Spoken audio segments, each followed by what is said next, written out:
নিউজিল্যান্ডের বিপক্ষে শক্তি পরীক্ষা শেষ। এই পরীক্ষায় একরকম বড় ব্যবধানেই হেরে গেছে বাংলাদেশ। বাংলাদেশের আত্মবিশ্বাস ছিল অবশ্য জয়ের। নিউজিল্যান্ড অপেক্ষাকৃত দুর্বল দল নিয়ে ত্রিদেশীয় সিরিজে লড়ছে, সে হিসাবেই এগিয়ে থাকার কথা বাংলাদেশের। তবে এই ম্যাচের ফলাফল উল্টো। গণমাধ্যমের ধারণাও বিপরীত হয়েছে।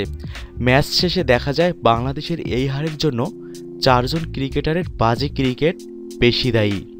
তারা হলেন সাকিব আল হাসান, মেহেদী মিরাজ, মাশরাফি মুর্তজা ও সাব্বির রহমান। সাব্বির রহমান এই ম্যাচে মাত্র 1 রান করেন, মাশরাফিও 1 রান করেন, সাকিব 6 ও মিরাজও করেন 6 রান। মাশরাফি এদিন বল হাতেও ভালো করতে পারেননি। 6.3 ওভারে তিনি 58 রান দিয়েছেন।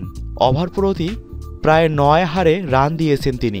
অন্যদিকে মুস্তাফিজ 9 ওভারে দিয়েছেন 33 রান। নিউজিল্যান্ড 15 বল বাকি থাকতেই জয় পায়। মাশরাফি মুস্তাফিজের মতো বোলিং করতে পারলে জয় পেতে পারত বাংলাদেশও।